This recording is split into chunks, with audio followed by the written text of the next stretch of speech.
Guten Abend, Abhivadan, good evening. A warm welcome on behalf of the Goethe Institute, Maximula Bhavan, Mumbai, to this space. We are delighted to collaborate for this event with Avid Learning. This is a series uncovering urban legacies, stories of Bombay's precincts. Today, Gamdevi. So we have, at Goethe Institute, we have a presence for last 55 years in this city, and the then Bombay, now Mumbai. And as a German cultural institute, we have tried to bring together photographers, urban planners, architects, filmmakers, authors, playwrights, and many more artists who dealt with their particular city as the core theme. And earlier we have done workshops and series on Eastern Waterfront with UDRI, Urban Design Research Center. We have also had a series of lectures called Mumbai Lounge. Then we had a multinational project on 3 cities, Berlin, Mumbai, Bombay, and Warsaw. The project was called The Promised City.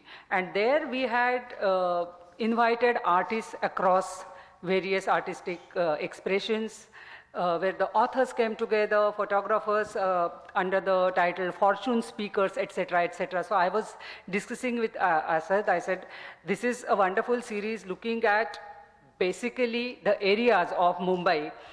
But Mumbai has a different pulse altogether. It is the core theme of many plays, many books, even poetry.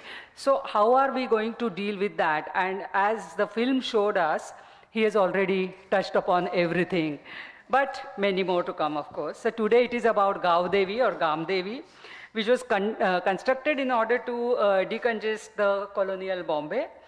And the neighborhoods like Gamdevi grew out as a need for affordable and well-planned housing colonies of the 20th century. So let's hear more about the neighborhood, which has its own charm, heritage, and Indian feminist stories. Once again, welcome to this joint venture. Thank you.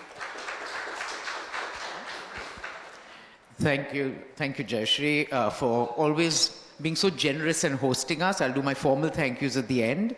My name is Asad Lalji. I'm the CEO of Avid Learning. You know, as we celebrate the 77th anniversary of India's Independence Day in 2 days, let's remember that it was on the grounds of the August Kranti Maidan, formerly known as the Gwalior Tank Ground, where Mahatma Gandhi made his proclamation. And those words ignited the Quit India movement that changed the course of this nation's history. So it's befitting that the second episode of this series on Precinct focuses on Gamdevi, a neighborhood that breathes the legacy of our nation's freedom struggles. In 2021, we launched Uncovering Urban Legacies. We focused on small, influential communities woven into the city's fabric. We delved into the rich narratives of the Jewish, the Parsis, the Armenians, the Sindhis, the Kolis. And now we shift our attention and focus to precincts, areas of heritage and cultural value that create a sense of place, a collective identity, and a feeling of pride among its residents. After the successful launch of the inaugural edition, focusing on Shivaji Park, let us embody the spirit of a free India with the heritage precinct of Gamdevi. Avid Learning, in collaboration with the Goethe Institute Maximula Bhavan, Mumbai, the Kalakara Association, START, Walkitecture, X and Zero presents Uncovering Urban Legacies, Stories of Bombay's precincts, Gamdevi.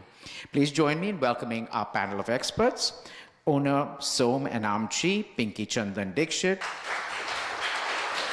founder and heritage evangelist-in-chief, Khaki Tours, Bharat Gotoskar, okay? Urbanist and environmentalist, Gautam Kirtane, author and journalist, Dhaval Kulkarni. And our moderator and partner for this series, principal architect, NM&A Associates, founder Walkitecture, Nikhil Mahashur. We'll begin the proceedings. Oh, sorry. He needs a louder clap, guys. We'll begin the proceedings with Nikhil doing a few opening remarks, and then the panelists will join them on stage. Thank you all for being here in such great numbers as always, and I'm sure you're going to have a very exciting and informative evening. Thank you. Hi, thanks, Asad. We've got some really great, eminent panelists today, and I'm not going to take too much of your time, but what I thought was that I'll just do a very brief presentation. We don't have a single architect on the panel, so I thought I'll take the opportunity and talk a little bit about the architecture of Gamdevi. Just a bit so that every time one of our panelists is talking, you get an image of the building that they're talking about. So Gamdevi or Gaudevi evolved because of the temple that was there, which is Gaudevi, and it was built around, the precinct was built around Gaudevi, which means the goddess that guards.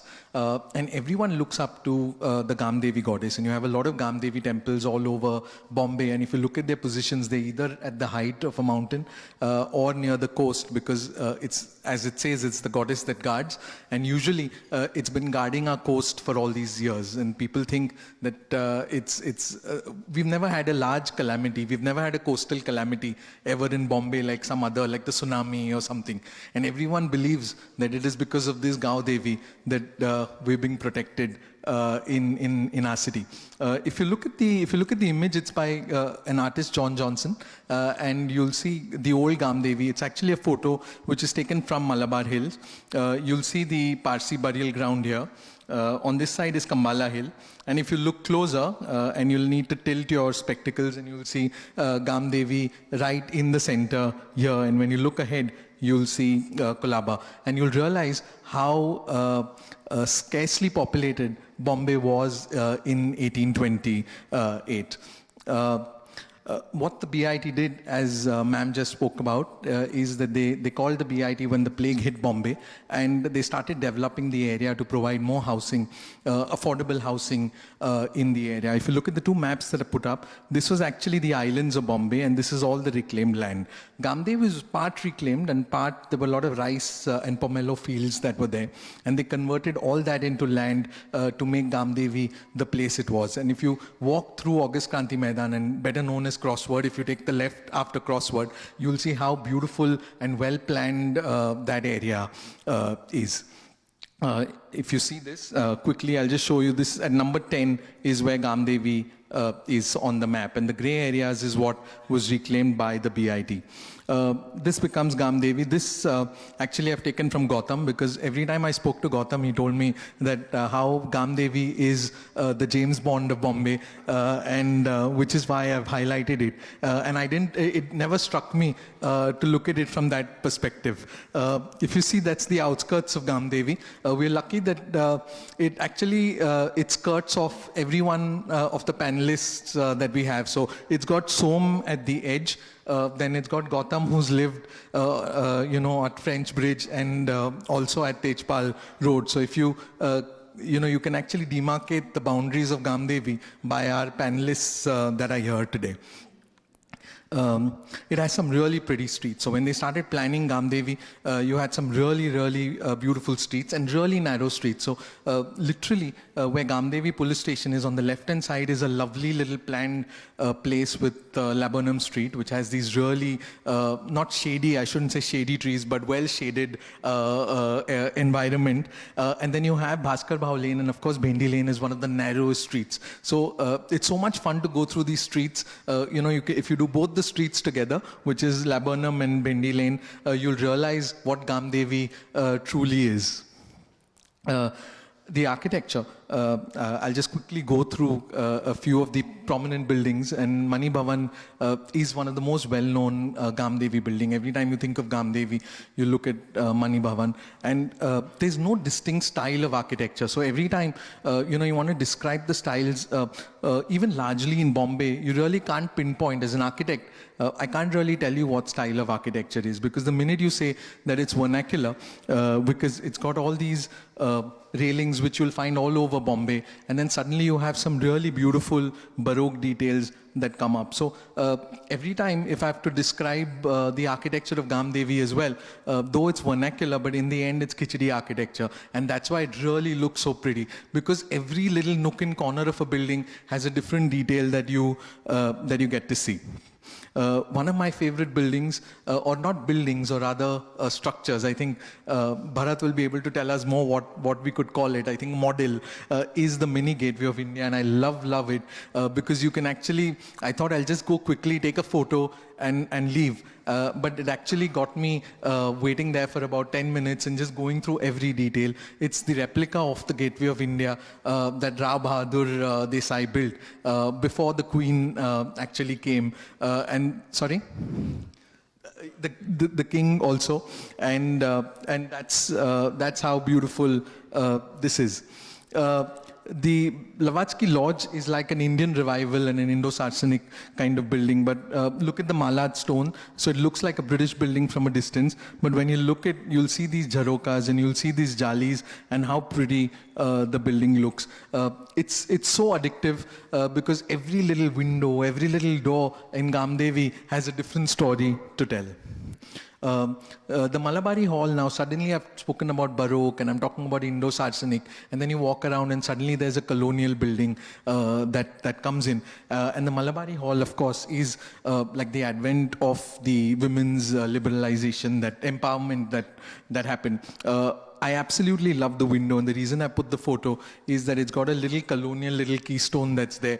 It's got a lovely little neoclassical band, and then suddenly in the middle you have a vernacular little opening that's there with a ventilator. Imagine a colonial building having a ventilator. Never happens anywhere in the world, but this is Bombay, and as I said, it's Khichdi architecture, so everything's allowed here. Seva Sadan is again a stunning building. It's got these Gothic roofs, then it's got these little sunbreakers which are so pretty, which has these stained glass. It's got these clear stories which are again louvered, which is again very vernacular, and the windows again very stunning, these segmented windows that are there. Gamdevi is full of these lovely little bungalows, and the Raut bungalow is again an absolute stunner, but unfortunately, or rather fortunately, it's under renovation. So I couldn't get a photo, but the next best bungalow that's there is the Goregaon bungalow, and it's very difficult for me, but I love these two buildings that reside next to each other. And if you look at the arches that are there, one's like these really Gothic arches, pointed arches, and then suddenly there's a little curved arch there, and if you look at the bottom, there's a porch that's very Portuguese. So you could actually walk through the Bandra villages and see this porch, and then suddenly go to Kala Ghoda and see the Gothic arches, and suddenly you go to Gamdevi and you'll see both together in the same building. Radha Niwas, again, where Goregaonkars have their place again, is lovely colonial little bay window on the top, and it's got these beautiful Art Deco little motifs on it. So again, can't really describe it. I can start with colonial and then suddenly say, oh, but it's Art Deco. So we can keep arguing on what style of architecture it is. I love the door details, I don't think so anyone's going to build something like this anymore. I've not seen these kind of details anywhere in the city. Lovely little half rose window, like a sunburst pattern, lovely light coming in here. Look at how beautiful this stained glass is. And again, a very, Indian revivalistic kind of opening there. Again, the railings, look how pretty they are. Vernacular here. And then again, you have a Grecian, Corinthian little column that supports a vernacular building. I love the Baroque detail. The garlands are there right on top. So small details in Gamdevi that really make it pretty. Again, a broken pediment. We all talk about the Asiatic Library having a large pediment, but look how beautiful this pediment is. Though it's broken, but it's suddenly got a bracket that comes out of it. And again, really little Roman brackets that hold again a vernacular, or rather even this could also be an Art Deco building because it's got these concrete grills that are happening. Again, St. Columba School, which has a lovely little vernacular detail. The stained glass is just fantastic. I mean, no other precinct would have details that are highlighted so much, in of different styles. Look at the homestead, the stained glass here, the tympanum, how pretty. Imagine what pattern. You really don't need flooring in these houses, because imagine when the sun comes in, what a lovely pattern it's going to create on the flooring. Again, the signages with stained glass, absolutely stunning. The facades of Gamdevi, again, if you see, real mix, Edwardian, neoclassical, Baroque, Art Deco. I can go on with the amount of styles that are there in Gamdevi. And finally, the wadis and the chawls, which are the older part of Gamdevi and the more historical part. And I must say that sadly, we don't know how many days are we going to see it. The unfortunate part is that these may just become memories and in slides shows like this. But if you go through it and see these smaller details, you'll see how beautiful it is. And I'm going to now, keeping the wadis and the chawls, I'm going to let the panelists take it up and do the history and the evolution bit of it. So I would now request all the panelists to come in. We'll have the chairs quickly put up and then let them come over and take it through. So Bharat, with Khaki conducting the Gamdevi tour for so many years, now you have a special interest in its evolution. Can you tell us a bit about the evolution of Gamdevi, how Gamdevi has changed over the last few decades? So, to understand the importance of Gamdevi, probably you have to start where we are sitting right now, right? The original town of Bombay, yeah, and I'm saying town because it was just next to the port. The port was right behind what is the collectorate today, or what we know as Old Customs House. So this is where it starts in the colonial era, the British colonial era. The town was only 1 kilometer long and half a kilometer wide, right? And everything was enclosed inside a fort. That's why this area is called fort. Outside the fort walls was an area which is known as the esplanade, the large open area. The Maidan survive out of that. And all the grand buildings that you see just outside fort are actually on the esplanade. And what is known today as Lokmanya Tilak Road, so from Crawford Market to Metro Cinema, beyond that was the native town or the black town of Bombay. This was the white town of Bombay. There were Indians inside, but out of 15,000, 10,000 were Parsis. So this was considered to be a white town, right? And that is a black town. And you have to realize that ports today, in our mind, will think that the city faces the west, right?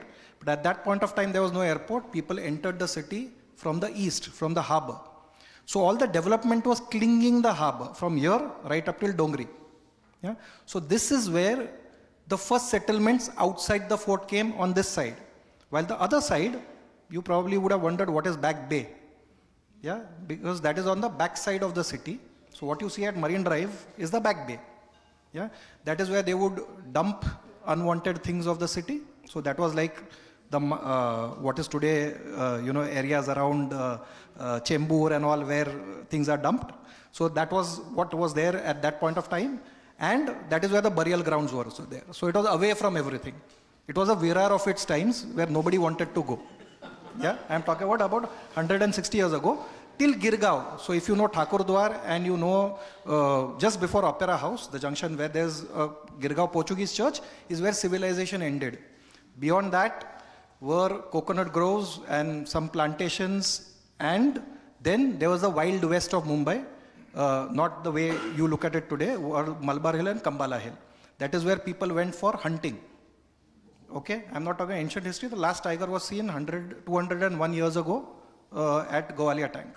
So that was a very dense forest on the other side, and in Girgaon is where some semblance of civilization were. And this entire area, there was a guy called Louis Roulet who came from France, and he visited the city in 1865. So he describes this area as the Rue Breda, which is the infamous red light area in Paris at that point of time. Equivalent is this. So in all the coconut groves which are there is where there are illuminated houses where Malays, Arabs, Chinese, Europeans have a good time. He describes the women there, blah, blah, blah. That's why probably the name Bawan Khani, there's a road called Bawan Khani, like the one which is there in Pune. even today in Gamdevi area, yeah, which survives. So he describes it in great amount of detail. But what happens is 1860s onwards is when the government takes a decision to clear the entire hill, Malabar Hill and Kambala Hill, take out the forest, create plots, and where wealthy people will come and settle. So the wealthy people are there, the learned middle class, the clerks, the artists, are all settled in Girgaon. Yeah, because they are not involved in trade related. So all those who are in trade are on the eastern side of the city. Western side is where affordable housing is there. That is where middle class is there. And now as the city expands, this area which has not been developed earlier, suddenly is taken up for development. So it is uniquely poised. It is between the middle class, so classes, and masses, so masses and classes on the other side. And it's a great place because two distinct energies come together to create a unique ecosystem. And in this ecosystem, different things get, encouragement. So starting with reforms. So a lot of reformist thoughts, whether it is Pratana Samaj, Theosophical Society, spirituality. So various aspects of spiritual, this thing comes. Some of the most famous, the first lecture given by Osho in Mumbai was actually in this area, right? So a lot of things have happened here. This also is an area where women's emancipation takes place, right? So all the pioneering women, we actually do a walk there called, Wonder Women, of some 25 odd pioneering women who all stayed in that area. And afterwards, it is the area where all the artists gravitate, because Calcutta is now coming down and Bombay is on the rise. So all the artists in India are now gravitating towards this area. I was speaking to a gentleman called Ramdas Bhatkar. He just turned 90 and very articulate man at this age. And he has published over 300 books on Bombay at different points of time related to art and things like that. And he said, if you look at the Opera House junction, just outside Opera House, and you take a half a kilometer radius and you draw a circle, there would have been 25 people who were worthy enough to get Bharat Ratna if they lived in our times, right? That's the caliber of people. This area, the Gamdevi Opera House area, is the true, the art district of Bombay. Sadly, it doesn't survive the way it was earlier. So that's a basic background. I hope it helps understand. Absolutely, absolutely. But we'll come back. Gautam, you've grown up in Gamdevi, and you've actually skirted around August Kranti Maidan. You've lived, grown up at Tejpal Road, and now you live at Laburnum Road. You've also been part of the makeover of August Kranti. Can you take us through the August Kranti Maidan, its history maybe, and what it means to Bombay or Mumbai? Hi, good evening. You could have also said I lived in August Kranti Maidan growing up. So I grew up on Tejpal Road. It was my maternal grandfather's house. My paternal grandparents stayed at French Bridge. So often I would walk between the two houses of the grandparents, and Gamdevi would unfold as I walked every step. And I knew people all along because I had friends on both sides. And these are almost, you can say, like the edges of Gamdevi. And it was very interesting to see how the neighborhood panned out. Tejpal Road, Laburnum Road, slightly more affluent, larger houses, bigger footprints, a few cars, more cars. And as you walk down, and you went towards Saraswat Colony, and Gamdevi then started unfolding before you. The size of the houses became smaller. The Tsars started coming in. And as you went towards French Bridge, for me, it's very interesting because I understood pin codes much later on, right? Growing up, we don't understand pin codes, and that James Bond pin code stays with me. But there are liminalities to neighborhoods that define character. And these are unwritten, right? These are felt. So for me, I could instinctively feel where my safety net, if you want to call it, or my net of familiarity ended, Those were the liminalities. That's what defined Gamdevi, right? So sometimes it went into towards Nana Chowk. I knew this was not Gamdevi. When I went on French Bridge, when I went onto the bridge, it was not Gamdevi for me, right? So how I felt also determined where Gamdevi was. And I have so many stories to share of my experiences of Gamdevi and over the years, but I think I'll stop here with this. But you could tell us about the August Kranti Maidan, Sure. and then we'll because Right. I want to do it more with the independence part of it, so we could talk about that. So Gwalior Tank Maidan is where my grandmother would come looking for me to fetch me back home. Just grew up in that space, amazing. August Kranti Maidan, as it is known. The amazing part is, because I studied August Kranti Maidan, we did a makeover when I was with the Observer Research Foundation. And the interesting thing is that the first big push for independence, 1885, was the birth of the Indian National Congress, when the country comes together to say, let's do something about this occupation. And that happens at the Gokuldas Tejpal Auditorium, which oversees August Kranti Maidan, 1885, the first big push.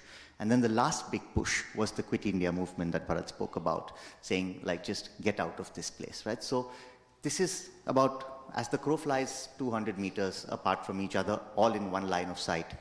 The first big push and the last big push. And that's why this is one of the most special places for the freedom movement in India. And as part of the makeover, we kind of studied, and it was so amazing to study August Kranti Maidan, because, we have, in Marathi, we call them Maidan and Udyan, which is a garden and a playground, right? One is for sport, one is for recreation. August Kranti Maidan offers you both. It's also a cut-through, right? So it's an amazing public space, because it's used by commuters going in and out, eyes on the street. One side you have elders and children playing, and the other side you have sports persons playing. Unlike many of the traditional parks in Mumbai, the Maidans, where the women and the elders and the children are often on the periphery, in August Kranti Maidan you have them right in the heart, So it's an incredible case study as well. Dhaval, I'm going to move on to you. Gamdevi has a huge pre-independence history, and Gautam just spoken about the August Kranti Maidan. So, there's Mani Bhavan, there's Gamdevi Police Station. Can you tell us about the micro and macro histories of Gamdevi and its various? It's a very layered precinct. So, can you talk a little bit about that? Well, I'm a third generation resident of Gamdevi, but this is not insider bias, because I can tell you for a fact that Gamdevi, let me say this with a tinge of pride, that my locality has a tapestry of micro and macro histories, many of which sort of intersect with each other. I'll give you an example. So the moment you say Gamdevi, it conjures up memories of the freedom struggle. So you have the August Kranti Maidan, you have the Gokuldas Tejpal Hall, the Sanskrit College where the Indian National Congress was born in 1885. You also have Mani Bhavan, which was the nucleus, which was Mahatma Gandhi's residence in Mumbai, his headquarters in Mumbai, and also the nucleus of his activities in what was then the Bombay Presidency, which extended from the Honavar River in Karnataka to the very borders of Baluchistan, Upper Sindh.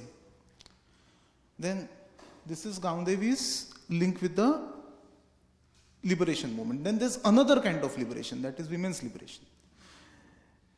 Gamdevi has been home to a generation or two of very strong pioneering women, which, they can be referred to as the first generation of Indian feminists. So you have Margaret Wilson, who, along with her husband, the Reverend John Wilson, founded the St. Columba High School. So they were Scottish missionaries. They came to India. They came here to basically spread the gospel. So they learned Marathi at a place called Harnai in Ratnagiri district. They came to Mumbai. They set up St. Columba School in 1832, making it one of the first such institutions, at least in Western India. So at that point of time, they ran into all of opposition from the orthodoxy and also people who felt that they would convert the girls. So they began with just 6 girls who would come to school draped in 9-yard sarees. And today, the school is home to hundreds of girl students and thousands of passed out so far. Then You have Pandita Ramabai. Acharya Atre, incidentally, today is his birth anniversary. So he says Pandita Ramabai's life was a novel written by God. For those who understand Marathi here in the audience, त्यांच्या आयुष्यात एक काव्यात्मकता होती. There's a sense, sort of poetry in her life. Her father, Anand Shastri Dongre, in those times, educated his wife and his daughter in Sanskrit, which women were not supposed to learn in those days. She went to Calcutta. She impressed the Pandits there with a knowledge of the sacred text. So they gave her the honorifics Pandita Ramabai Saraswati. She married a Bengali caste. She was widowed at a young age. She went to UK to study medicine, but she had a hearing disability, so that did not go through. Incidentally, she was also related to Dr. Anandibai Joshi, the first woman doctor. So she set up the Arya Mahila Samaj. Then you have Dr. Rakmabai Raut, one of the first practicing women doctors in West India. A lady who fought a very long and bitter battle for the restitution of her marriage with her husband, who she said was a dissolute man. She was ranged against orthodoxy. She crossed swords with the likes of Lokmanya Balagangadhar Tilak. Then you have Kashibai Navarange, one of the first women doctors to have her own independent medical setup. So she used to stay at Gamdevi. Interestingly, there's a very interesting anecdote in the autobiography of Prabodhankar Keshav Sitaram Thackeray, who was Balasaheb Thackeray's father. So Balasaheb's mother used to suffer from severe stomach ache. So they went to a number of doctors, but it was of no use. So he took her to Kashibai Navarange, and she threw, just through clinical examination. See, because in those days there were no CT scans, MRIs. I think even X-ray machines would have been a luxury. She rightly diagnosed that she had stomach cancer, but unfortunately she passed away before Dr. Navarange could begin her treatment. Then you have Durga Kote, the Kote Bungalow, because in those days women from quote-unquote cultured families were not supposed to get into films. So you have women's liberation. Then you have a very interesting theme, your police history. The Gamdevi police station, established in 1917, was one of the first police stations in Mumbai. Because earlier, before 1908, there were no police stations per se in Mumbai. 1908, Lokmanya Tilak is arrested. The textile mill workers of Mumbai are literally up in arms. The city literally burns for 6 days because Tilak has been, remember, extended to Mandale for 6 years. City burns for 6 years. So then the government decides to, number one, set up the special branch for intelligence gathering. Number two, police stations, because then there are only sections or chowkis in Mumbai. So Gamdevi police station is one of those police stations. Then Mani Bhavan, which was also witness to what is referred to as the most sensational arrest in the history of the Mumbai police. 4th January 1932 at 5:30 am, Mahatma Gandhi is arrested at the height of the non-cooperation movement. Then the first quadruple murder in Mumbai, the Chunawala murder case, 1967. At one corner of Laburnum Road, Mohammad Siddiq Chunawala, who owns a car mart, he, his wife, his 10-year-old grandson and a stay-home maid, they are murdered. The Mumbai Police Crime Branch, led by DCP Vaidyanath Sami, who is the father of the singer Usha Uthup, they crack the case in just 48 hours and arrest the killers based on the dhobi mark of a half-burnt shirt left in the flat. Then there's another rather, I would say, macabre association with Mahatma Gandhi. The Ramabai Hall next to St. Columba High School was where Narayan Apte, who was executed for his involvement in Mahatma Gandhi's murder in 1948. He was a very frequent visitor to that place because he had a girlfriend who used to stay there. He used to come there and pick her up and take her to the movies, etc. So then again, art and culture. Maharashtraचं लाडकं व्यक्तिमत्व पु ल Deshpande, born in R. Gamdevi. Unfortunately, that building has been demolished. Again, the Kote Bungalow, your Jyoti Studios. Originally, it was referred to as the Imperial Studio. Alamara, the first walkie-talkie film was shot there. Acharya Atre, Shamchi Ai was shot there. The first Persian walkie-talkie film, Duktare Noor, was also shot there. Then you have native capital. You know, people like Jagannath Shankar Shet, Nana Chowk is named after him. He was the man, I mean, I would say he has a very foundational influence on Mumbai. Unfortunately, we don't know much about him. I mean, we know about David Albert Sassoon, we know about Jamshedji Jijiboy, but Nana Shankar Shet's contribution to Mumbai was also seminal. So, your Nana Shankar Shet, you have again Saraswat Colony, the oldest cooperative housing society in Asia, set up in 1915. So, this is what Gamdevi is all about. You know, like my friend Bharat often says Mumbai. I mean, personally, I really love Delhi for its institutions. But, of course, I mean, every nook and corner in Delhi is, you know, rich with history. But Mumbai, as he said once, has a living history. And Gamdevi is an embodiment of that living history. Thanks so much, Tapal. So we're now going to go into a more lighter vein of Gamdevi. Pinky's here, and Pinky, we've got a huge, a huge population of Parsi, Gujarati, Maharashtrian, you name it, and they're there in Gamdevi. And your restaurant kind of serves all that cuisine. But I'm going to kind of prod you on something more, is that what has contributed to the culinary evolution here? You know, tell us about the food journey of Gamdevi, because you want to eat a dosa, we'll go to Gamdevi's Dosa Wala. You want to have a samosa, you go to Dave's or the way. So everything is there in Gamdevi. So just run us through the food journey here. So I'm relatively new to Gamdevi compared to these distinguished gentlemen, and for them it's probably their Jannam Bhumi. For me, Gamdevi becomes my Karam Bhumi. It's where I work and where my life happens for my, for my livelihood. And it's been such a big part of my career and my sort of situation in life, because it's nurtured me into a very, it's been a beautiful neighborhood. It's welcomed us with its warm, like lovely buildings, nice architecture, warm neighbors. I was just telling Bharat that day, I said, we had Dave snacks across the street when we opened. So many comes running to me and he says, if you're going to do this similar food, how will I survive? And I'm like, nobody, there's place for everybody. If you feel it's bothering you, we'll just shut it down. Tell me what you want to do with it, And I remember a few weeks later, I called him up and I said, I don't have gas cylinder. Don't worry, I'll send you one.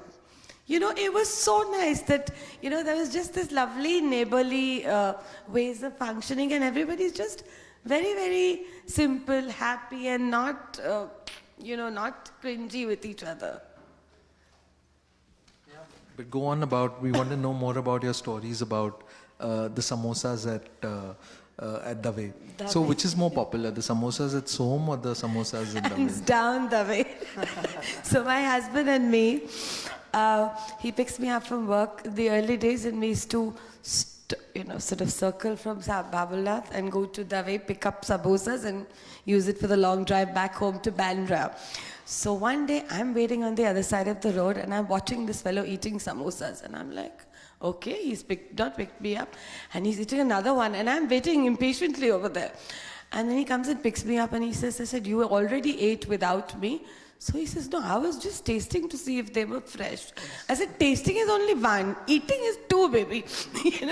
And then I was telling Bharat, I said, for the longest time he used to refer to it as Dave, and then later on we all said it Dave. So, and any one of y'all can take it. And any thoughts on Jain Dairy? Because their lassi is the best. And I think since all of y'all have grown up in the area, y'all could probably talk about that. Well, I can vouch for the fact that the lassi is the best in Mumbai, one of the best at least. Even the paneer is good. I mean, do try it out. Even dahi. The dahi is, everything was good basically. So the lassi used to be 1 rupee 50 paise, okay, and that was the half glass, right? I remember this one day when I was looking in and I couldn't afford the big one, yeah. And the best one came with a topping of malai on it. So my uncle had bought this second-hand car. It was a huge Plymouth, and it wasn't starting. So he needed labor to push it here. So we pushed it pretty much downhill. Wasn't much of an effort, and it started. And he said, "Chalo, main lassi pilata hu." And I then used that opportunity, and I ordered that big one. Yeah, it was expensive. He was quite shocked. Yeah, he evaluated and said, "Next time, I'm not asking this guy for help." But yeah. Okay, so I'm going to go back to you, Bharat, and can you tell us a bit about the cultural heritage of the area? And you do that on your walks day in and day out. So, but we want to hear it again from the horse's mouth. Even we've not spoken about the other music hall and Blavatsky Lodge. So you could probably talk a little about that. So I'll just continue with food, because I think there was this, I think so now it has shifted, a place called Narayan Dosa. Yeah. And I can see nodding of all the locals who have had there. I probably believe it's the narrowest restaurant in the world. Yeah. I actually measured it once. It was 48 inches, yeah, wide. And you have to enter from the kitchen, right? Then there is sitting space. So most people will eat in their cars, but you rub your backside with the backside of the cook, and only then you can enter. Yeah. So I thought that's an experience by itself. I don't think so anywhere in the world can you have a restaurant that is that narrow, right? Yeah. With Narayan Dosa is a Valkeshwar connect. Yeah, initially. But now it's come here. So no. Or it started from here. Oh, it started from here and doesn't then went exist to anymore. It started Valkeshwar. outside Gwalior Tank Maidan. Yeah. Acha. On We that know same it when we used to go for Kalamba lane, tuitions to Valkeshwar and have Narayan there.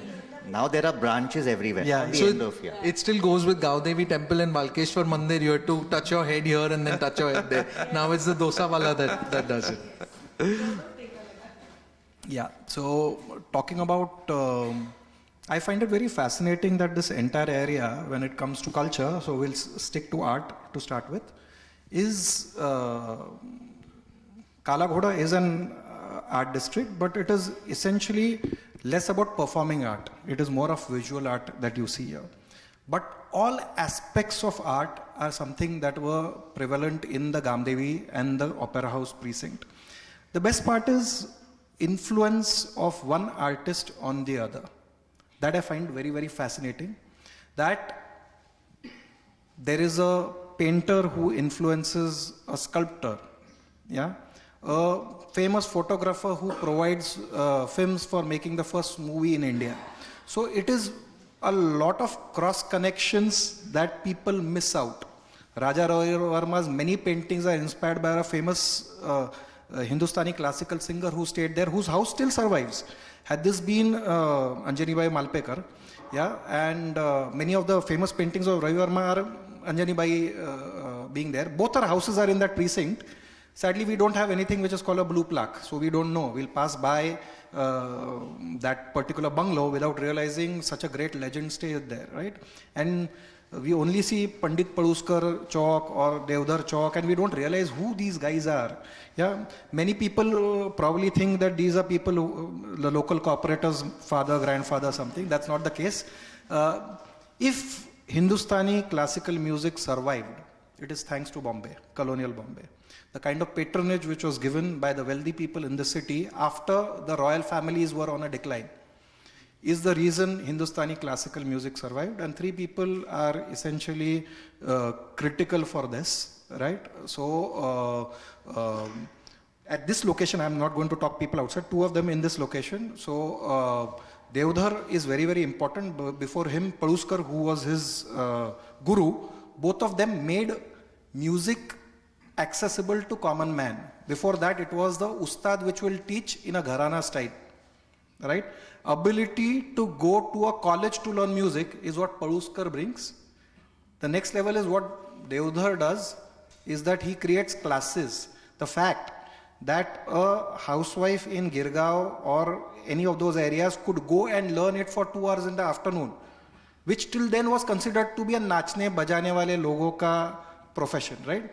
So that transformation is something that art brings. A lot of sculpting studios were in that area, yeah. So whether it was Matre, whether it was Wagh, which is at Chowpatty, Goregaonkar Studios, yeah, and of course the most iconic statue probably in India would be of Sai Baba, because that is what you see everywhere, wherever corner, was actually made in this area, right? So all, most importantly, the wadis which were here, if you look at Raghav Wadi and those areas, are very, very critical for performances. So a lot of nataks, yeah, public performances of the greatest of great musicians. All this happened on streets of Gamdevi. That is very, very important. Independence, many things were spoken about. Some things like French Bridge was a critical place. So Amar Bhuvan, the open area just outside Amar Bhuvan, is where the most common place for burning of foreign cloth would happen at French Bridge, right? Dandi March happened somewhere else, but we know that it also happened at Chowpatty, which is next door, right? So Congress House was around the corner, so you just have to cross and go across. All these made a fascinating ecosystem which continued to a great extent till the 60s. It's later on when the city expands that parts of art then start moving to other locations like Dadar, Bandra, Juhu, and that's how the different pockets evolve in terms of art, right? But as I say, this is the actual, the original art district of the city. It doesn't have any grand buildings. Yeah, he showed the finesse of some of the buildings which are there. It doesn't have any grand buildings. It is the stories that make it very, very fascinating. And that is what brings it alive. I don't know how much of it will survive. Hopefully, at least if everything goes away. I found it very weird that one of the top builders in Mumbai who actually demolished a building there and called me, can you do a special walk to show people how the heritage of this area is? After demolishing one of the heritage structures there, right? So what else can I say? Thanks so much. Yeah. Gautam, you've actually lived, as you were saying, in the two ends of Gamdevi, and again, one of the most illustrious families of Gamdevi. Can you take us through a walk through? You started it, but I kind of shifted your focus to August Kranti. But I want to come back to it and talk a little bit about. You could just do a walkthrough of the entire place. How was it growing up, and now how is it living there today? Sure. So, just to take forward what Bharat was saying, the two buildings I lived in. One was called Gokul Building, okay, very large house. We had paid very small rent for it. High ceilings, all teak wood. At Tejpal. At Tejpal. And my grandparents, my father's parents' house was a little smaller, Amar Bhuvan. And it's very interesting because, these had toilets and attached bathrooms. There, the toilets were outside the house. And so it's almost like a hybrid between the chal system and a formal housing, right? Where all the chals had the toilets at one end. Sometimes the toilet was common. And it was really amazing to see, because now that I understand it and see it as an urbanist, that it allowed for affordable housing, affordable rental housing, to live and grow up in the formal sector, right? It didn't have the glass ceilings that we have on slums today, right? So that was the beauty of Bombay and really how it was planned. For me, I think also Narayan Dosa, it's very interesting. I have to come back to Narayan Dosa before I go forward. So this was the closeness, right? So I remember also the prices I can tell you, but I don't want to go there. But I printed his first menu. Narayan Dosa's first menu I printed for him, because computers were new at that point in time and people with printers were few and far in between. We had one, so he requested me and I printed his first menu, Narayan Dosa. Now he has some 4 or 5 branches there, but enterprise, that's the other thing. Enterprise was very good in this space. I mean, to live in a space where you have, HNIs, successful business people working in the share market, working professionals, doctors, engineers, people with government jobs, teachers, living side by side next to a place which is middle income. And then, of course, we also had places like Papnaswadi, which were like slightly low income, right? There was a lot of social enterprise because there was this sort of osmosis across the economic spectrum. And the streets were really like the melting pots. I think in many ways for me, when I look at it, it was a sort of microcosm of what Bombay is. For me, I think what I remember is that the buildings whether they were the housing the wealthy or housing the not so wealthy, their walls were very short. They were just about 3.5 feet high. I remember I used to jump over all the walls, right? The walls were never meant to keep people out, right? And that's just completely changed today. Today we're creating these enclaves, which are designed to just keep you out. And I mean, because of that, I had a mental map of where all the flower trees were, all the fruit trees were. And every morning I would go with my sister to collect these parijatak flowers, and we would come make them into a mala for my grandmom to put on her. God, she had so many idols. And then just before the rains, or just when the rains came, there were all these badam trees. So there was a very large badam tree that was there next to my house, right? And then there was one on Kashibai Naurangi Marg, and there was, I think, one on the St. Columba Road. And I remember the distinct taste of these badams, yeah. And there was competition, right? Because the kids from Papnas Padi would come for them, we would go for them. There were aula trees, there were mango trees, seasonal. And we would go. So in my mind, I had a mental map of even the trees that were there at this place. So yeah, I mean, it's a flood of memories. Anything specific that you'd like to ask me about? No, one is that, of course, you spoke about its architecture, with the toilets. Anything else that was very, very only Gamdevi that you think of? Because two of the oldest buildings, and Amar Bhavan is so pretty, though it kind of dwarfs because Blavatsky House is right next to it. So anyone who goes there would really look at the lodge first. But if you look at Amar Bhavan, it's really pretty with the, with these old typical vernacular double shutters, etc. So anything else other than the toilets in these two that you think was like high ceilings maybe, or something that really would catch your eye in the area? I mean, I'm not a student of architecture, so for me, I think it's just the lived experience of the two vastly different spaces. Correct. I think what I think of are the tiles that I would see in the houses, right? Yeah. So on Tejpal Road, the way the buildings were, the size of the beams that were there, the design of the balconies, like what you defined as vernacular, I just learned the word for that type of a balcony design, right? It was very different in the higher income neighborhoods on Laburnum Road, on Tejpal Road. And you went down, you still had balconies. They were much smaller, much narrower balconies with more metal grills than wooden grills. And but that's about it, yeah.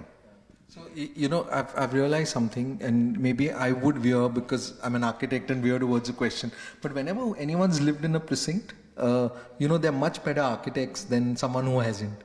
Because they've seen, every style of architecture. And especially Bombay, I think anyone who's lived in a precinct is an architect because they've got all their styles right in the head. So you don't really need to be, I think you'll have more information than I would on an architectural precinct.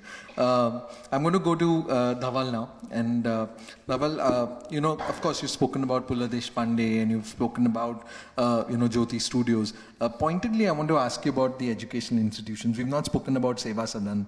We've not spoken about Malabari Memorial Hall. So if you could take us through, and any building of your choice, because we're covering, I think, most of them. I think it's quite cool that, we've sat down and we've covered at least 90% of the buildings in the area. So, with Seva Sadan, maybe you could, whatever building that you think you want to take up and tell us a bit about it.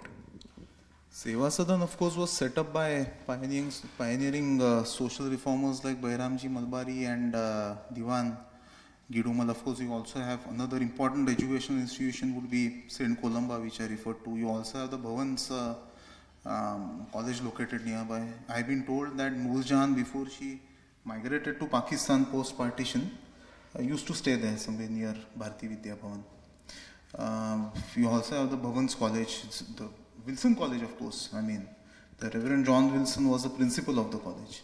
But one building that I really like is a bit of an unlikely choice. I mean, that is the JK building, Charles. There's a reason why I'm saying this. JK building was built by a very rich textile trader called Mulji Jetha Kanji. Who I think he was based out of Mangaldas Market, if I'm not wrong. So he built it as a lower middle class income housing. It has been demolished now for redevelopment, and I think that these chawls are actually a microcosm of Mumbai. So you'll see Maharashtrians, non-Maharashtrians, Brahmins, non-Brahmins, everybody living cheek and jowl, sharing common spaces. There's a lot of spatial integration, which, in a sense, a lot of cultural integration in these spaces. So you'll have Gujaratis who speak very fluent Marathi, Maharashtrians who also speak fluent Gujarati. So I think JK building represents what Gamdevi is all about. The true cosmopolitan, inclusive face of Mumbai, and I seriously hope it stays that way. I thought you would pick Saraswat Colony as a favorite because but you should talk about it. Maybe a sentence or two. I've been to Saraswat Colony, and what I love about it is that everyone sits on those steps, and you have uncles and aunts and all sitting on those steps and chatting with each other across the building. I thought that was so lovely, and you don't really see it with those high rises now. I'll tell you a bit about Saraswat Colony and the genesis of Saraswat Colony. So the Saraswat Colony was originally set up as a housing enclave for members of the Chitrapur Saraswat community, who are a subsect of the Saraswats. So they are originally from Goa. After the Portuguese came in, they shifted to coastal Karnataka. After Mumbai emerged as a commercial center, many of them migrated here. So documentary evidence says that around 1869, the first Chitrapur Saraswat to migrate to Mumbai was Shamrao Vitthal Kaikini. So later, that migration picked pace. So around 1912-13, there's an internal census of Chitrapur Saraswat, which found that from around 226 Chitrapur Saraswats in 1896, the numbers had swollen to around 1300. These people were, staying as paying as, they were staying on rent, and in those days, they were paying around 50,000 rupees as rent. So, put together. That would have been an astronomical sum in those days, So, one of the leaders of the community, Rao Bahadur Talmaki, thought, why not form a cooperative housing society, which was a revolutionary concept in those days, because the Cooperative Society Act had been passed around 1904-5, and the Saraswats, to be honest, were the first to take to the cooperative movement, because 1906 the Shamrao Vitthal Cooperative Bank is set up. 1911, you have the Canara Saraswat Association. So, Rao Bahadur Talmaki brought together members of the community. He held a conference in Pune at Hirabad. Then there was another conference at the Gurdas Teshpal Hall. So then they petitioned the Bombay Improvement Trust for a plot of land. They also toyed with the idea of, establishing a society at Matunga, but they finally chose Gamdevi. So, in 1915, the Saraswat Cooperative Housing Society was established, and it happens to be the mother body of all the institutions set up by the Saraswat. So, 1917, you have the Saraswat Mahila Samaj. So, since we were, referring to food, those of you who want to taste Saraswat masalas can buy them at Saraswat Mahila Samaj, in Saraswat colony. Then in the 1930s, late 1930s, housing societies like Anandashram at Proctor Road, Talmaki Wadi at Taddev, they were set up. Talmaki Wadi is named after Rao Bahadur Talmaki. So in a sense, this society is the mother body of all institutions set up by the Saraswats, Chitrapur Saraswats. Now about the Chitrapur Saraswat community, they are a very small sect within the Saraswats, so around 20,000. So they are, as minuscule as perhaps the Parsis. They have their own dialect of Konkani, which is referred to as Amchi. They are called Bhanaps. So they are slightly Amchi. So they are supposed to be slightly snooty among the larger Saraswat subgroups. Hopefully unlike Amchi. So, of course, now I can tell you Saraswat colony is very multicultural, multilingual, etc. See, another institution that I like to refer to is the Gamdevi temple, because this is the goddess, this is the temple that gives the area its name. So around 1750, a man named Babaji Matre found a self-manifested idol of the goddess. They set up a temple. So in the 1920s and 30s, you had a number of temple entry movements in India. You had the Parvati Mandir Satyagraha, you had the Kalaram Mandir Satyagraha. So at that point of time, around September 1932, the devotees of the goddess came together and they decided that they will open up the temple to Hindus of all castes. So which was a revolutionary idea in those days, because remember, even after independence, the author, freedom fighter and social reformer Sane Guruji had to go on a fast to ensure that the temple of Lord Vithoba at Pandharpur was similarly opened up to Dalits. So they opened up the temple to Dalits. So at that point of time, now this is based on anecdotal evidence, Veer Savarkar was interred at Ratnagiri. I mean, then he was a social reformer, he was yet to get into politics. So he came to know about it and I did not believe it, because at that point of time he was waging a similar movement back in Ratnagiri. So it is said that he deliberately sent a Dalit construction laborer to verify if this was true. And to his surprise it was. So this is what my Gamdevi is all about. You know, even in, it is a pioneer even in social reform. My Gamdevi is about inclusion. Now, you know, change is the only constant in life, I'd say. I mean, it's a bit of a cliche. So, you know, the Gamdevi is making way for a new Gamdevi. You know, buildings are being demolished, redeveloped, etc.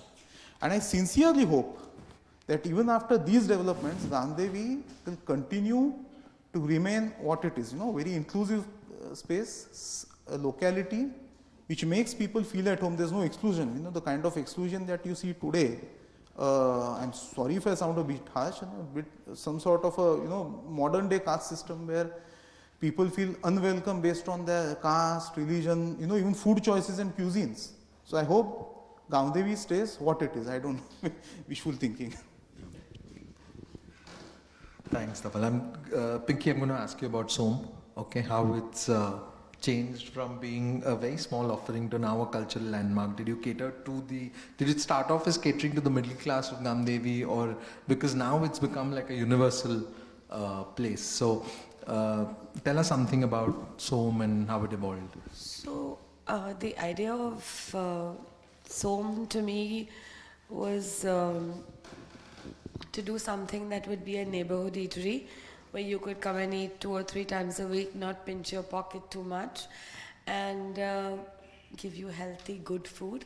My parents are from the hospitality business, so they were very rigorous. At that age, you were younger, you listened, you got bullied a bit, and you learnt a lot. And he said, aata grind karo, tomato khareedne jao, all that gamut that went into it. And in the long run, I think just consistently doing what we did with honesty and integrity has sort of put us in a situation that we're happy to have so many people coming to visit that are not part of our neighborhood but identify with it as something that's special part of it, Gamdevi today.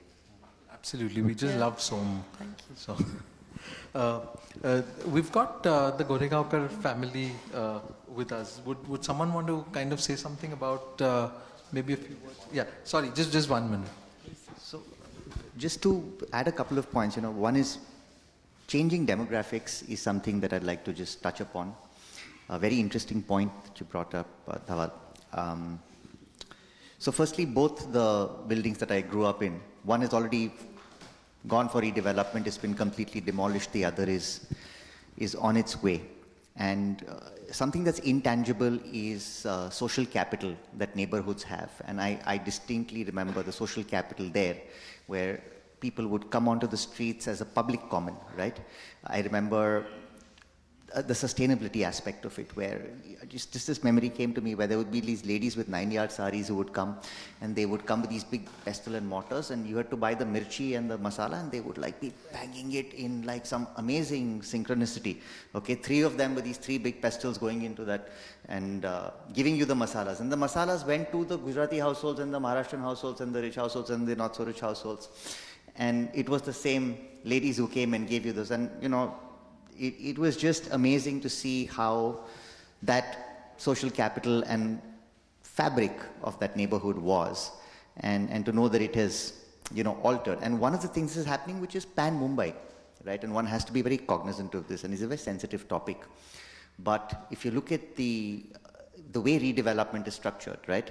Eventually people move out, right?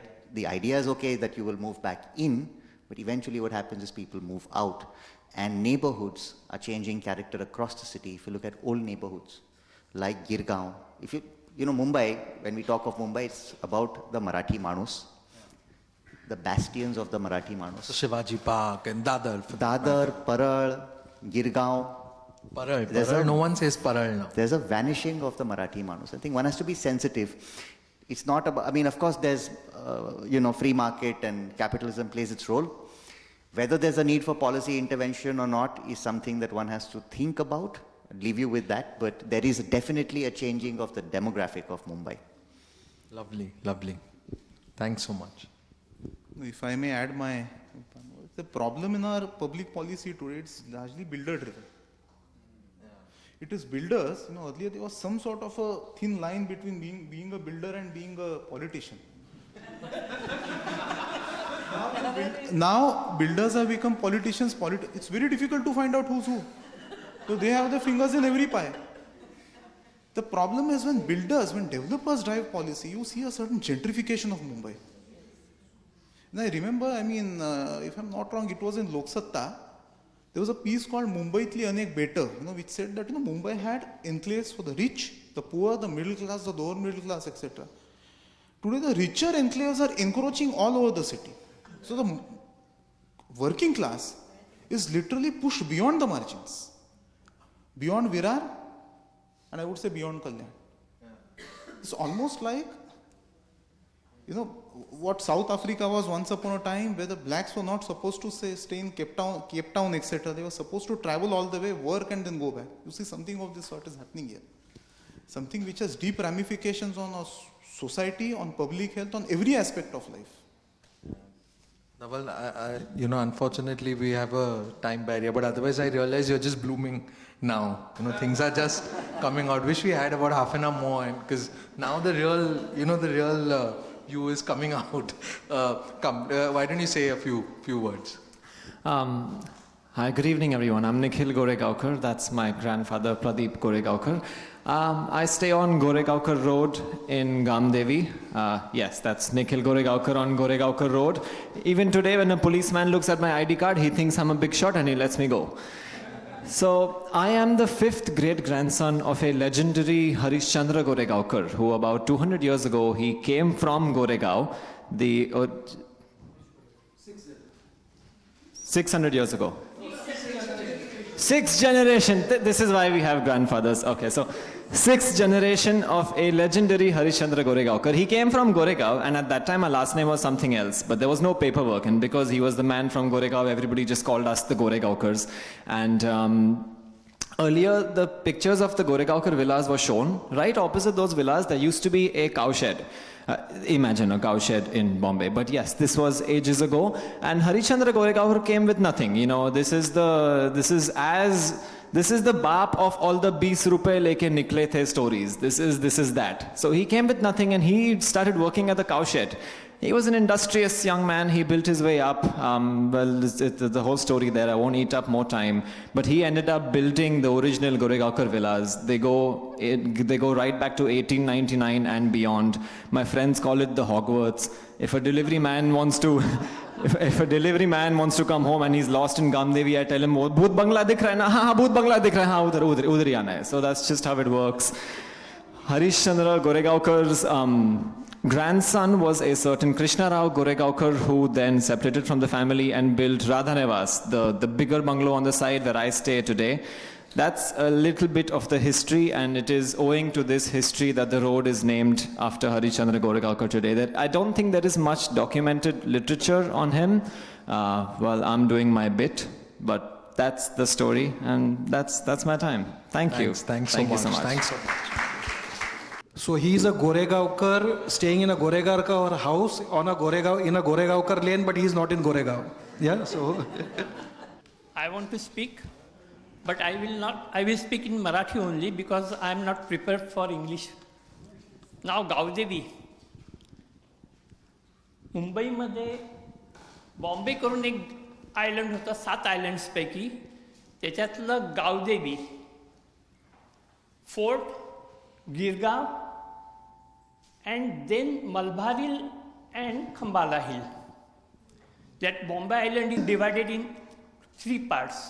Gamdevi temple, because of Western Railway line constructed in 1867, Girgaon area is divided into 2 parts, west side and east side. That's why Gamdevi is created. Gamdevi is located at the west side of the railway line. Then Grand Tour station. Because of the Grand Tour station, गावदेवीची भरभराट झालेली आहे. Because of the Western Railway, it is divided, and because of the Grand Tour station, Gavdevi पुढे गेलेली आहे. गावदेवीमध्ये गोठसकर साहेबांनी सांगितलं त्याप्रमाणे गावदेवीमध्ये गावदेवीचं देऊळ आणि नर्मदेश्वरचं देऊळ ही दोन इम्पॉर्टंट गोष्टी होत्या. त्याच्यामध्ये कोणीही नर्मदेश्वर देवळाचा उल्लेख केलेला नाही. नर्मदेश देवळाच्या समोरच्या बाजूला एक पोखरण होती. हे कोणाला नवीन जनरेशनला माहिती नसेल, पोखरण होती. म्युन्सिपाल्टीने ती पोखरण का बंद केली हे मला माहीत नाही आहे, पण अजूनसुद्धा तिकडे एक्स्कॅव्हेशन केलं तर खाली पोखरण आहे. त्या पोखरणीमध्ये गणपतीची मूर्ती आहे, त्याच्या बाजूला शिलालेख लिहिलेला आहे. ह्याच्याबद्दल ह्यांनी माहिती गोळा करायला पाहिजे. त्याचप्रमाणे गावदेवीचं देऊळ, गावदेवीच्या देवळाचा त्यांनी थोडासा उल्लेख केला. जास्त डिटेलमध्ये बोलायचं असेल तर पुष्कळ वेळ जाईल. तिसरी गोष्ट, गावदेवीमध्ये एक आर्य महिला समाज आहे. हे कोणाला माहिती आहे का नाही माहिती आहे मला माहीत नाही आहे, पण काशीबाई नवरंगे मार्गावरती आर्य महिला समाज आहे. आणि काशीबाई नवरंगे मला वाटते बाई ज्या होत्या त्यासुद्धा आर्य महिला समाजाच्या उपाध्यक्ष किंवा अध्यक्ष होत्या, प्रेसिडेंट होत्या. ह्या गोष्टीचा उल्लेख करायचा राहून गेलेला आहे गावदेवीमध्ये. त्या पुढल्या वेळेला जी माहिती गोळा करतात त्यांनी त्या माहितीचा उल्लेख करावा. अलेक्झांडर रोडचं नाव बदलून काशीबाई नवरंगे नाव झालेलं आहे. सारस्वत कॉलनीचा उल्लेख झालेला आहे. भेंडी गल्लीमध्ये देसाई फॅमिली राहत होती. त्या देसाई फॅमिलीचे फक्त इकडे फोटो दाखवले गेले, जे गेटवे ऑफ इंडियामध्ये मला वाटते सुपरवायझर असावेत त्यावेळेला ब्रिटिशांच्या काळामध्ये, इंजिनियर किंवा कॉन्ट्रॅक्टर असावेत. त्यांनी त्यांची मॉडेल्स केलेली दाखवली. पण देसाई फॅमिलीबद्दल सुद्धा मोठी हिस्ट्री आहे. भेंडी गल्लीमधनं जिकडे देसाईंचा बंगला होता पूर्वी, तिकडेच ही सॅम्पल्स ठेवलेली आहेत आतासुद्धा कोणाला बघायचं असेल तर बघता येतील. आम्ही ज्या बिल्डिंगमध्ये राहतो राधानिवासमध्ये सुद्धा एक स्टोन आहे. त्याच्यावरती माझ्या आठवणीप्रमाणे लिमिट्स ऑफ द बॉम्बे असं कोरलेलं आहे. हे कोणाला माहिती नसावं, ते सुद्धा कोणीही येऊन बघावं. माझ्याकडे आलात तर मी तुम्हाला दाखवू शकतो. तो स्टोन म्हणजे that is the boundary of Bombay आहे. मी तिथपर्यंत त्यावेळेला बॉम्बेची लिमिट येऊन थांबत होती का काय होतं मला माहीत नाही आहे, पण माझ्या जन्मापासून मी हा स्टोन बघत आहोत. आणि हरिश्चंद्र गोरेगावकरांची मी 4th जनरेशन आहे. Nikhil is the 5th generation. He is the 6th generation. From 1848 पासनं गोरेगावकर फॅमिली आम्ही गावदेवीमध्ये राहत आहोत. आणि अजूनसुद्धा पुढे अजून किती जनरेशन्स राहू काय सांगत नाही आहे, कारण डेव्हलपमेंट फार जोरात चालू आहेत. Thank you. Thank you so much. If I may take just a minute, there's something I forgot to mention. So on the original Goregaonkar villa, Harishchandra Smriti, built in 1899, there's an insane detail that you missed in the architecture. So if you look at the windows are tinted. There are these maroonish, greenish windows, like it looks like someone played Holi while making the windows. They look lovely. But in the center, there's a circle, right? And it actually carries the family's insignia. It says HJG, which is Harishchandra Jagannath Goregaonkar. And families don't do that anymore. There is no such symbol of a family, but our villa carries it, and it's very Game of Thrones like. I always tell people, it's like, look, it's the family insignia. So that's one. Have a look at that whenever you're there next. Next time we'll all come over and माझ्या पणजोबांनी माझ्या पणजोबांनी 1897मध्ये 1898मध्ये जो बंगला बांधलेला आहे तो अजूनपर्यंत चांगल्या स्थितीमध्ये हयात उभा आहे. म्हणजे जवळजवळ किती वर्ष झाली 127 वर्ष बंगला चांगल्या स्थितीत उभा आहे. आणि माझ्या फोरफादर्सनी मला असं सांगितलं होतं त्यावेळेला की माझे पणजोबा कॉन्ट्रॅक्टर होते आणि त्यांनी क्राफर्ड मार्केटच्या समोर जे एक पोलीस स्टेशन आहे त्या इमारतीचं काम त्यांनी केलं होतं. आणि त्याच्यामधनं जे रिजेक्टेड मटेरियल बाहेर पडलं म्हणजे त्या खिडक्या बघा, प्रत्येक खिडकी तुम्हाला वेगळी दिसेल. ते रिजेक्टेड मटेरियल ब्रिटिश लोकांनी रिजेक्ट केलेलं मटेरियल ह्या बंगल्यामध्ये वापरलं गेलेलं आहे. आणि तरीसुद्धा हा बंगला 127 वर्ष जागेवरती उभा आहे. सांगण्याचं तात्पर्य असं आहे की ब्रिटिशांच्या काळामध्ये मटेरियलची क्वांटिटी एक्झामिन करायची, काय टेस्टिंग होतं ते बघा. आणि आताचं कन्स्ट्रक्शन. मला सर फक्त एवढं ऍड करायचं होतं, पोलीस कमिशनरांचं जे ऑफिस आहे क्रॉफर्ड मार्केटला समोर ते हरिश्चंद्र जगन्नाथ गोरेगावकर आणि तिथे अजूनही तो हे आहे म्हणजे टॅबलेट आहे हरिश्चंद्र जगन्नाथ कॉन्ट्रॅक्टर. दुसरं म्हणजे आता पोलीस स्टेशनमध्ये सहसा जाऊ नये कोणी, पण कुणाला नाही, normally one should not go to a police station. You can definitely go into the police station. Don't worry, you have that aura. No, but the Dotaki police station near Bindi Bazaar was also built by Harishchandra Jagannath Goregaonkar, and it has a beautiful cast iron spiral staircase. Those of who are interested, and he was also instrumental in the construction of the Western and Central Railway, GIPR and BBCI. Built those lines. Fab. They also built more police chowkis in Mumbai. I mean, that's the police system angle which I missed. I'm sorry. I'm now going to open it up for the audience for any questions. I'm Mrs. Kirtane, and I have lived in Gamdevi precinct for more than 75 years. So I have seen it change over the years. We used to live in Teshpal Road. I'm Gautam's mother, by the way. And those days, Teshpal Road had one dead end. There was just a go round, and then there was sand beyond that. And we used to actually play Nargoli or Lagori on the street. There were only 3 cars that time. And every Sunday, the corporation people would come and connect a big hose pipe to the water hydrant and wash down all the streets in Mumbai. Can you imagine that? So we used to be barefoot on the streets. When we were kids, we used to play barefoot. That is one thing. Secondly, you asked a question about the difference in the buildings. Yeah. So we had beautiful China music. All in the passage, dining room, there were huge and beautiful designs. The only thing is over the years, the China music wears off, and if you wash the passage or whatever, your downstairs neighbors come screaming because all the water goes through. So we had to stop that. We had to eventually change the China music. The other thing is one bungalow, beautiful bungalow which we missed out in Gamdevi. It belongs to Kachis.